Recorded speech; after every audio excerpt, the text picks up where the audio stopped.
আল্লাহর ওলি ইমাম মালিক রাহমাতুল্লাহ আলাইহি আল্লাহর নবীর মসজিদ মদিনা নববী শরীফের জমিনে হাদিসের দার্স দিতেন বাবা। হাদিসের দার্স দেওয়া অবস্থায় নিজের কণ্ঠের আওয়াজ অত্যন্ত নিচু রেখে দিতেন। আর কেউ যদি উঁচু আওয়াজে কথা বলতেন, ওই সময় ইমাম মালিক রাহমাতুল্লাহ আলাইহি হাতটা ইশারা করে আল্লাহ নবীর মাজার শরীফকে দেখিয়ে বলতেন, বাবারা বেয়াদবি করো না, বাবারা বেয়াদবি করো না। কেননা আল্লাহ নবী তার নবী প্যারা নবী আমার মাজার শরীফে জিন্দা আরাম করে বাবা। আমার বেজানেরা একদিন এই মদিনা নববী জমিনে বাদশা আবু জাফর মানসুর কোন একটা বিষয় নিয়ে ইমাম মালিক হুজুরের সাথে বিতর্কে জড়িয়ে পড়েছিলেন বাবা। এই না সময় ইমাম মালিক রাহমাতুল্লাহ আলাইহি বাদশাকে বলেছিল, এ আমিরুল মুমিনিন, আপনার কণ্ঠের আওয়াজটা নিচু করে নেন, কেননা আল্লাহ পাক কোরআনে জানিয়েছেন, আল্লাহর কোরআন পারা নম্বর 26 সূরা হুজুরাতের 2 নম্বর আয়াত আল্লাহ পাক জানিয়েছেন, ইয়া আইয়ুহাল্লাযীনা আমানু লা তারফাউ আসওয়াতাকুম ফাওকা সাওতিন নবী। আল্লাহ পাক জানিয়েছেন, ও ঈমানওয়ালারা, তোমরা তোমাদের কথার আওয়াজ আমার নবীর কথার আওয়াজে তুলবে না বাবা। যেমন তোমরা একে অপরে কথা বলার সময় বলো, ওই রকম তারা আমার নবীর কথার উপরে তোমাদের কথার আওয়াজ তুলবে না। যদি তোলো কি হবে, তোমাদের আমলটা ধ্বংস হয়ে যাবে, আর তোমরা কিছুই বুঝতে পারবে না বাবা। ও আমার ভাইজানেরা, এই আয়াত শরীফটা শোনার পরে ইমাম মালিক রাহমাতুল্লাহ আলাইহি মাসুম শিশুর মতো কান্নায় ভেঙে পড়েছে বাবা। যে ইমাম মালিক কান্না শুরু করেছে, কেন না বেয়াদবি হয়ে গেল নাকি, ভয় পাচ্ছে বাবা। যারা আল্লাহকে ডর করে, যারা আল্লাহকে ভয় করে, তারা আমার নবীকে মহব্বত করে। ইমাম মালিক আমার নবীকে এত প্যার করে, আমার নবীকে এত ভালোবাসা দেখান। ইমাম মালিক যখন হাদিস পড়াতেন বাবা, হাদিস পড়ানোর জন্য ইমাম মালিক ওযু করতেন, গোসল করতেন, নতুন জামা পরতেন, আতর খুশবু লাগিয়ে নির্দিষ্ট আসনে বসে তবে হাদিসটা পড়ানো শুরু করতেন। আর ওই হাদিসের মজলিসে আতর ছড়িয়ে দিতেন, খুশবু ছড়িয়ে দিতেন, যে আমার নবীর হাদিসের সম্মানে বাবা। কেউ যদি এসে ইমাম মালিক হুজুরকে বলতো যে হুজুর কিছু জানতে এসেছে, ইমাম মালিক হুজুর আগে জিজ্ঞেস করতো, এই তুমি মশলা জানতে এসছো না হাদিস শুনতে এসছো? যদি বলে হাদিস শুনতে, হুজুর গোসল করে ওযু করে নির্দিষ্ট আসনে বসে আতর খুশবু মেখে তবে হাদিস পড়াতেন, হাদিস শোনাতেন। আর যদি বলতো যে মশলা শুনতে এসছি, হুজুর ডাইরেক্ট শুনিয়ে দিতেন। বাবা বড় কষ্ট লাগে যে হাদিস, যে নবীর হাদিস পড়ানো, হাদিস শোনানোর ক্ষেত্রে এত আদব তাজিম করেছেন তাবেঈনেরা, সেই জায়গায় আখিরি জামানায় কিছু নবীর উম্মত চায়ের দোকানে গিয়ে ফতোয়া ঝাড়ে, আবার বলে হাদিসই আছে, হাদিসই আছে, আমি হাদিসের মধ্যে পড়েছি। ও বাবা, তুমি হাদিস পড়েছো ঠিক আছে, তো চার দোকানে মরতোস কেন? আর কথাটা বুঝতে পারেন না? আমার কথাটা বুঝতে পারেন না? হাদিস ঠিক আছে, চার দোকানে হাদিস ওড়াচ্ছেন কেন? হাদিসটাকে চার দোকানে ওড়ানোর জায়গা করে নিচ্ছে। একটু সম্মান করেন, আমার নবীর কওল ওটা একটু সম্মান রাখেন। নাকি ভুল মনে হচ্ছে কথা? খারাপ লাগছে? ও আমার ভাইজানেরা, ও যুবকেরা, ও আল্লাহর নবীর দিওয়ানারা, আল্লাহর ওলি ইমাম মালিক রাহমাতুল্লাহ আলাইহি আল্লাহর নবীকে এত ভালোবাসে, আল্লাহর নবীর খাতিরে মদিনার জমিনটাকে ইমাম মালিক বড় সম্মান করতেন। এত সম্মান করতেন বাবা, জীবনে কোনদিন মদিনার জমিনে ইমাম মালিক জুতা পায়ে দিয়ে ঘোরেন না বাবা। ইমাম মালিক মদিনাকে এত ভালোবাসেন, ওই ইমাম মালিক মদিনাকে এত ভালোবাসেন, জীবনে কোনদিন মদিনার জমিনে কোন প্রাণীর উপরে সওয়ার তিনি হয় না বাবা। ও আমার ভাইজানেরা, আল্লাহর নবীর সাহাবা হযরত কাতাদা রাদিয়াল্লাহু আনহু হুজুর তাই বর্ণনা করে জানিয়েছেন, ও আল্লাহর নবীর সাহাবারা একদিন ইমাম মালিক রাহমাতুল্লাহ আলাইহি আমাদের কাছে হাদিস বর্ণনা করছিলেন বাবা, হাদিসটা পড়াচ্ছিলেন বাবা। ওই হাদিস পড়তে পড়তে হঠাৎ করে দেখা যায় ইমাম মালিক হুজুরের চেহারায় কালারটা যেন বিবর্ণ হতে লেগেছে বাবা। হুজুরের ভিতরে একটা অস্বস্তির ভাব, তবুও আল্লাহ নবীর হাদিস পড়ানো হুজুর বন্ধ করেন না। যত নিয়মে হাদিসটা পড়ানো সমাপ্ত করেছিলেন বাবা।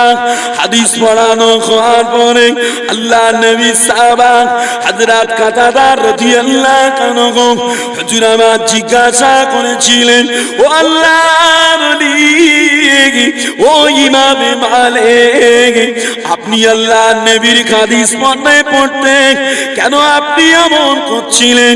আপনার চেহারায় কেন অস্বস্তি ভাব দেখা যাচ্ছিল? ইমাম মালিক হুজুর আমার বলেছিলেন, ও আল্লাহর নবীর সাহাবারা, আমি যখন হাদিসটা পড়াচ্ছিলাম ওই সময় বিষাক্ত বিছে আমার জামার ভিতরে ঢুকেছে বাবা। ওই বিষেটা আমার জামার ভিতরে ঢুকে একবার নয়, দুবার নয়, 16 বার আমাকে কামড়ায়।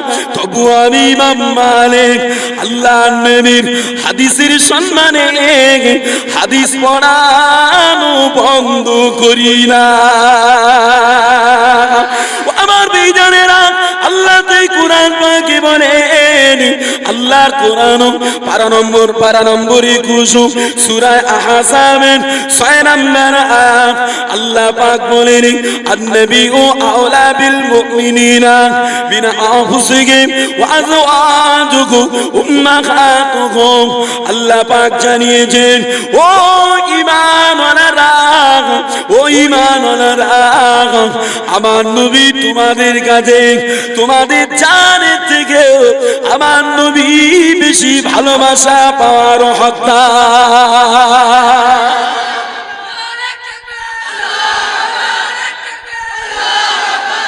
তোমাদের জানের থেকেও আমার নবী বেশি ভালোবাসা পাওয়ার হকদার। ওই মুমিনেরা, তোমাদের জানকে পরোয়া করো না। কোরআনে এমনও বলেছে যে তোমরা নামাজ পড়ো আর যাই করো, নামাজ পড়া অবস্থায় যদি মুস্তাফাটাকে নামাজ ছেড়ে মুস্তাফাটাকে সাড়া দাও।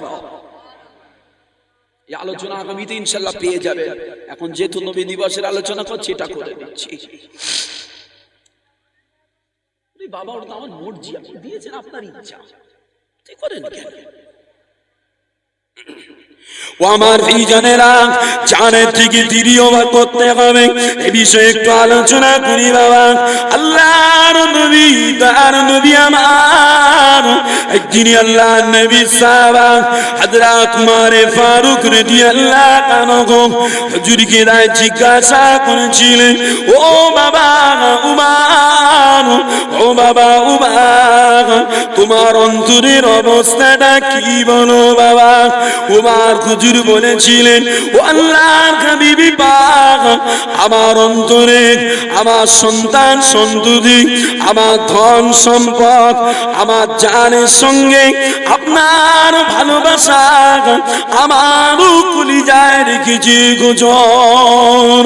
আল্লাহ নবী দান নবী প্যারা নবী আমার বিনার সময় নিজের হাত মুবারক খানা নিয়ে, নিজের হস্ত শরীর খানা নিয়ে উমার হুজুরের বুকে একটুখানি রেখে আবার জিজ্ঞাসা করেছিলেন, ও বাবা উমার, বলো না বাবা, এবার তোমার অন্তরের অবস্থাটা কি বলো বাবা। উমার হুজুর বলেছিলেন, ও আল্লাহর হাবিবি পাক, এখন আমার অন্তর হতে আমার পরিবার পরিজন, আমার সম্পদে ভালোবাসা চলে গেছে হুজুর, তবে কি বলমাত্র আমার জানের ভালোবাসাটা রয়ে গিয়েছে। আল্লাহ নবী দান নবী প্যারা নবী আমার আবারও নিজের মুবারক হস্তটা নিয়ে আল্লাহ নবী উমার হুজুরের বুকটাতে রেখে আবার জিজ্ঞাসা করেছিলেন, ও বাবা উমার, বলো না বাবা, এবার তোমার হৃদয়ের হাল কি বলো। উমার হুজুর আমার বলেছিলেন, ও বাবা উমার, উমার হুজুর বলেছিলেন, ও আল্লাহর হাবিবি পাক, এখন আমার হৃদয়, এখন আমার কলবে, এখন আমার হৃদয়, এখন আমার কলবে আল্লাহ আল্লাহ নবী ছাড়া আর কিছুই না। আল্লাহ নবী তাই হাদিস পাকে বললেন, লা ইউমিনু আহাদুকুম হাত্তা আকুনা আহাব্বা ইলাইহি মিন ওয়ালিদিহি ওয়া ওয়ালাদিহি ওয়ান নাসি আজমাইন। আল্লাহ নবী তাই বললেন, ও বাবা সাহাবারা, তোমরা কেউ ততক্ষণ মুমিন হতে পারবে না যতক্ষণ পর্যন্ত না আমি নবী পাক আমার মহাব্বত তোমাদের কলিজায় বেশি না হবে। যে নবীর প্রেম, নবীর মহাব্বত কলিজায় বেশি রাখতে হবে। এবার আসে ওই নবীর প্রেম, ওই নবীর ভালোবাসা কার কলিজায় আছে, কে কতটা নবীকে প্রেম করে, আলোচনা করতে করতে ইনশাআল্লাহ জাহির হয়ে যাবে। অসুবিধা নেই তো বলে দিলে, যে বলে দিলে অসুবিধা নেই তো। জিজ্ঞাসা করে লাস্টটাও বলবো, হুজুর ঘর যেতে দেবো না, যে বাড়ি যেতে দেবো না, আটকে দেবো, সব খুলে দিয়ে গেলে বাবা। আল্লাহ নবীর ভালোবাসা, আল্লাহ নবীর মহাব্বত দাবি করলেই মেনে নেব না, কিছু নমুনা দেখাতে হবে। দুনিয়ার জমিনে বাস্তব নবীর আশিক দাবিদার যারা, তার কিছু নমুনা দেখাতে হবে। কি নমুনা? না, বাস্তব জীবনে রাসূল পাকের নির্দেশ অনুযায়ী সুন্নাতের অনুসরণ অনুকরণ করে আমলে জিন্দেগি গড়ে তোলা এক। দুই নাম্বার, অস্থিরতার সাথে রাসূল পাকের দিদারের আশায় লালায়িত থাকা। টাকা থাক বাই না থাক, পয়সা থাক আর না থাক, রাসূলের দেশের প্রতি টান প্রত্যেক মুমিনের কলিজায় জন্মাতেই হবে। যতক্ষণ পর্যন্ত না এই টান পয়দা হবে, ততক্ষণ আপনাকে আমি খাঁটি মুমিন বলতে পারছি না, আপনাকে মুনাফিক মুমিন বলবো আমি। কেন না? মুমিন তো সেই হবে যার টান মদিনাওয়ালার দিকে হবে। কি ঠিক না ভুল বলছি? আপনি মুমিন, আমি বেঈমান বলবো না, তবে খাঁটি মুমিন বলতে পারছি না, মুনাফিক মুমিন বলছি। কেন? নবীর মদিনার প্রতি টান পয়দা হলো না এখন। বাবা, নবী পাকের নাম শুনলে পড়লে নবীর আশিকেরা খুব আদবের সহিত ভালোবাসা দেখিয়ে দরুদ পড়বে সাল্লাল্লাহু আলাইহি ওয়াসাল্লাম। আজানে যখন রাসূল পাকের নাম হয়, আশহাদু আন্না মুহাম্মাদুর রাসূলুল্লাহ পড়া হয় না? নবীর আশিক যারা হয়, যদি খেয়ালটা ওদিকে পড়ে, সঙ্গে সঙ্গে সাল্লাল্লাহু আলাইহি ওয়াসাল্লাম, কি নাম যেন তার কানে পড়েছে, তোমার রাসূল পাকের নাম। বাবা দুনিয়ার জমিনে নবীর উম্মতকে মোহাব্বত করা, নবীর উম্মতকে ভালোবাসা, নবীর উম্মতকে উপকার করা, নবীর উম্মতকে ক্ষতি থেকে বাঁচানোর চেষ্টা করা, এটাও নবী প্রেমের অন্যতম নমুনা। যারা নবীকে প্রেম করে তাদেরকে ভালোবাসা, শরিয়াতের আলেম, সুফি, দরবেশ এদের ঘরে ভালোবাসা, কোরআন পড়া, কোরআন মহাব্বত করা, কোরআন অনুযায়ী জিন্দেগি গঠন করা, এই নমুনাগুলো যার ভিতরে জাহির হবে বুঝতে হবে ও পাক্কা আমার নবীর আশিক উম্মত। আর যদি নমুনা না পাওয়া যায় বুঝতে হবে নবীর উম্মত ঠিকই একটু গন্ডগোল আছে। কথা বুঝলেন না? যদিও আমাদের ভিতরে ওরকম কিছু অনুমতি নাই যে কিছু একটা গুনাহ করেছে বলে কাফের বলে দাও, যে কিছু একটা পাপ করেছে বলে বেঈমান বলে দাও, এরকম কিছু অনুমতি আমাদের মাযহাবের ইমাম দেয়নি, আমি বলতেও পারবো না। তবে যে গুনাহটা করবে সেটা ধরে বলবো তুমি ওই পাপটা করেছো, এতটা গুনাহ তোমার হয়ে গেছে। বাবাজিরা এবার আসেন, এই যে নমুনা কথাগুলোর কথা বললাম, এই নমুনা কি? নবীর মহাব্বতের নমুনা। আর এই নবীর মহাব্বত, নবীর ভালোবাসার নমুনা ততক্ষণ তারা দেখাতে পারবে না। কারা? এই বিষয়ে আল্লাহ কোরআনে বলছেন। আল্লাহর কোরআন পারা নম্বর 21 সূরা আহজাবের 21 নম্বর আয়াত আল্লাহ বলছেন, লাকাদ কানা লাকুম ফি রাসূলিল্লাহি উসওয়াতুন হাসানাহ লিমান কানা ইয়ারজুল্লাহা ওয়াল ইয়াউমাল আখির ওয়া যাকারাল্লাহা কাসীরা। আল্লাহ বলছেন যারা কিয়ামতকে বিশ্বাস করে, আল্লাহকে ভয় করে, অধিক পরিমাণে জিকির করে, তাদের জন্য আমার নবীর ভিতরে উত্তম আদর্শ বিদ্যমান। বলেন সুবহানাল্লাহ। আলেম ওলামারা শুধু এতটুকু বলে, লাকাদ কানা লাকুম ফি রাসূলিল্লাহি উসওয়াতুন হাসানাহ, নবী পাকের ভিতরে উত্তম আদর্শ আল্লাহ দিয়েছে মুমিনদের জন্য।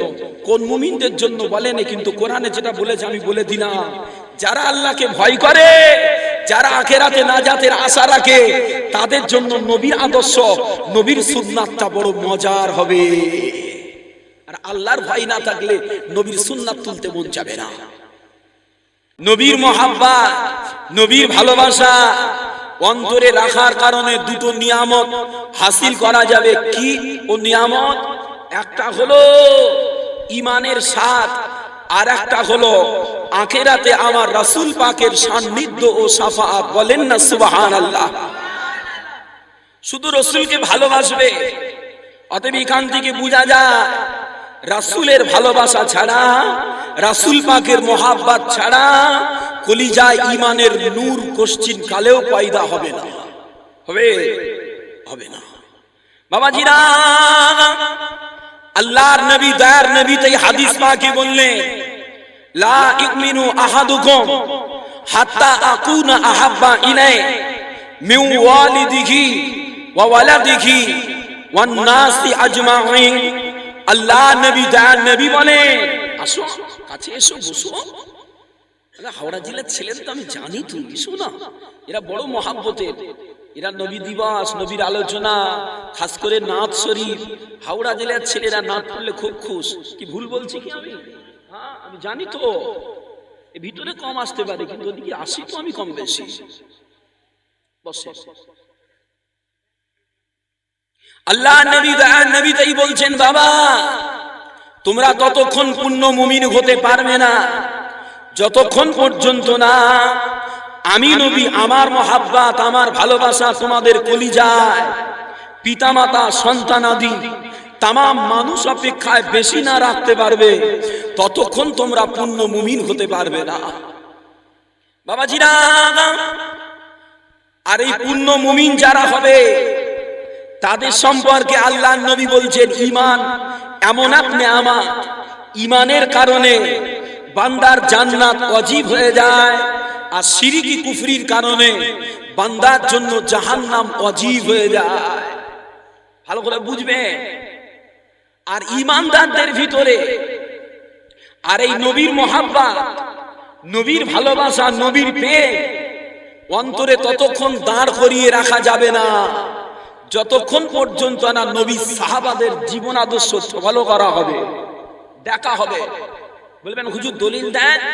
হ্যাঁ, আল্লাহ নবী, দয়ার নবী হাদিস পাকে বললেন, লা ইয়াসলাহু তুআমা ইল্লা বিল মিলহ।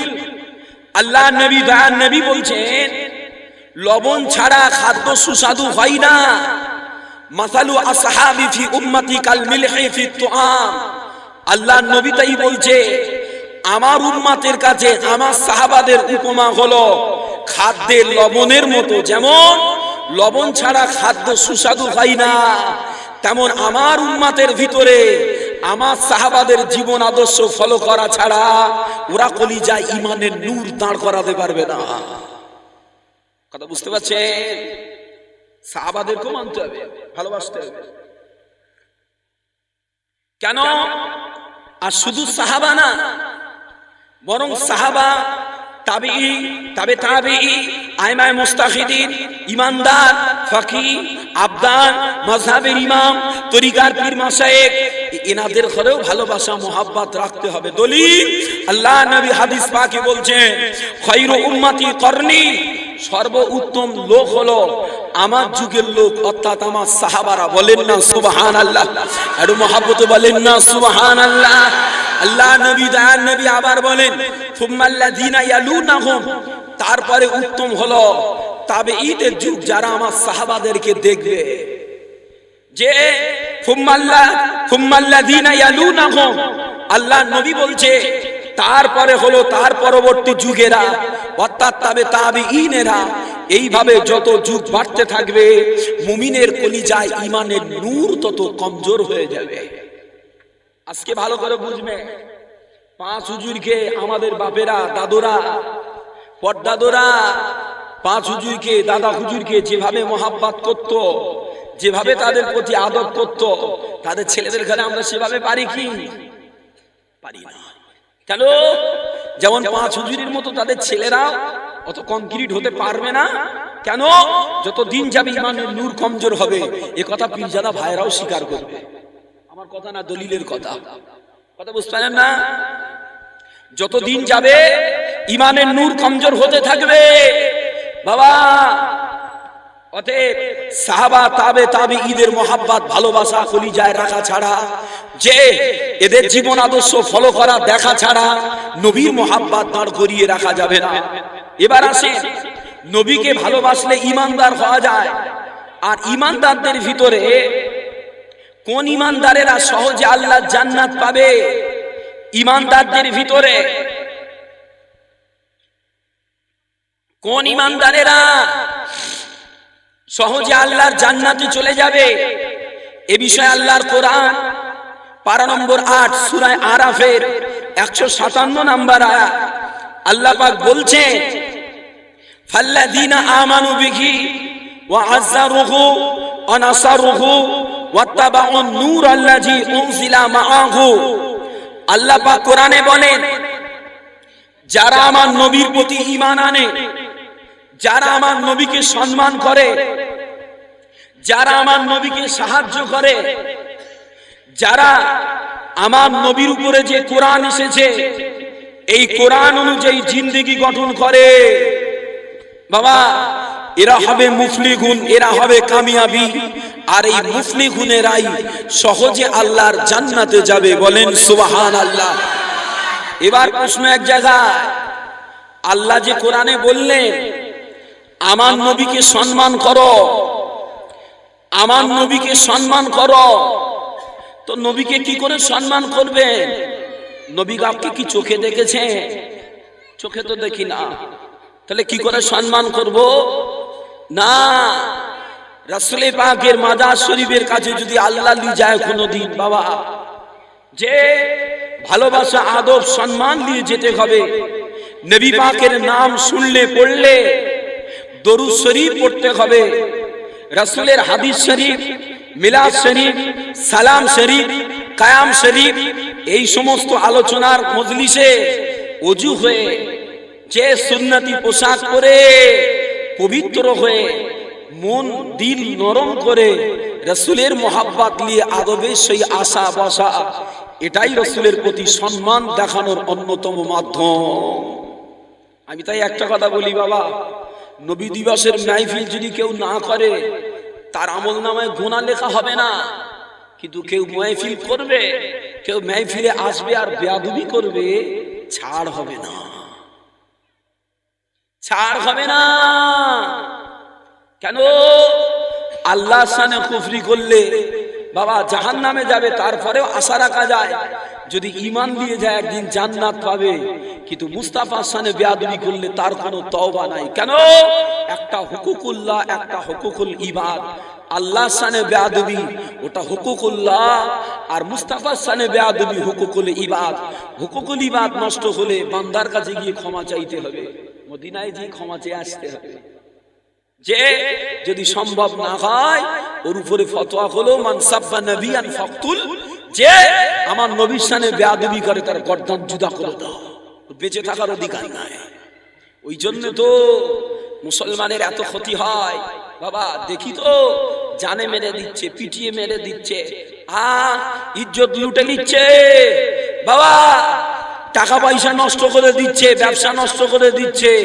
যতটা কষ্ট না মুসলমান পায় তার থেকেও বেশি মুসলমানের ব্যথা হয় তখন যখন মুসলমানের জানের জান, প্রাণের প্রাণ মুস্তাফা জানের রহমতের উপরে কেউ কলম চালিয়ে দেয়। ঠিক না ভুল বলছি বাবা? যে আমাদের জানের থেকেও প্রিয় আমাদের নবী। বাবাজিরা, সাহাবারা ওই নবীকে কেমন করে মোহাব্বত করেছেন বাবা, সাহাবারা কেমন করে নবীকে ভালোবাসা দেখিয়েছে আসেন একটু বলি। আল্লাহর নবী সাহাবারা আল্লাহর নবীকে এমন আদব করতেন, এমন তাজিম করতেন। রাসূল পাক যখন হুজরা শরীফ থেকে বার হতেন ওই সময় আল্লাহর নবী, দয়ার নবী সাহাবারা, প্যারা নবী সাহাবারা আল্লাহর নবী তাজিমে, আল্লাহর নবীর সম্মানে নিজেদের দৃষ্টিটাকে নত করে নিতেন। বলেন না সুবহানাল্লাহ। রাসূল পাক হুজরা থেকে বার হচ্ছেন, মাথা উঁচু করে তাকাবেন সাহস হচ্ছে না। আমার নবীর দিকে তাকাতে রাসূল কি তম্বি করবেন? না না না, আদব, সাহস হচ্ছে না। আদব, আমার নবী আসছে, নত করে বসে আছে। কেবলমাত্র আল্লাহর নবী দুই সাহাবা সিদ্দিক আকবর হযরত আবু বকর সিদ্দিক রাদিয়াল্লাহু আনহু, হযরত উমর ফারুক রাদিয়াল্লাহু আনহু, এই সাহাবা হুজুরদ্বয় নরম পলকে আমার রাসূলে পাকের দিকে তাকাতেন। আর আল্লাহর নবী, দয়ার নবী, প্যারা নবী আমার সাহাবা হুজুরদের দিকে তাকিয়ে মুস্কি হাসি দিতেন। বলেন না সুবহানাল্লাহ। একটু জোরে বলো না সুবহানাল্লাহ। বাবাজিরা,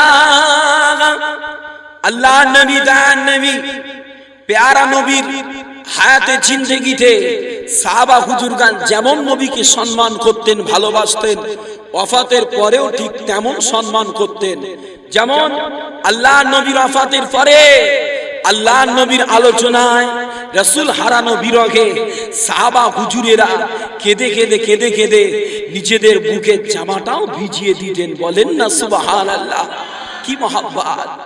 আজকে জলসা হয়, নবীর আলোচনা হয়, বাবা মজলিসে বসে কেউ খৈনি বলছে, কেউ কারোর সঙ্গে গল্প পিটছে। তবে এদিকে কম হয়, আমাদের দিকে বেশি হয়। আমরা জেলার মানুষ, জলসা ভালো না মনে না লাগলে কি হয়, আস্তে আস্তে উঠে চলে যায়, ওই বাইরে গিয়ে গুটকা ফুটকা খায়, চায়ের দোকানে আড্ডা মারে। আবার একটা ভালো যদি বক্তা মনে লাগে তো আবার এসে চাটা ভর্তি করে দেয়। এটা আমি দেখেছি। এটা সহজে ঘুমায় না গিয়ে, যে রাত জাগা অভ্যস্ত আছে কি আপনাদের? অভ্যস্ত আছে।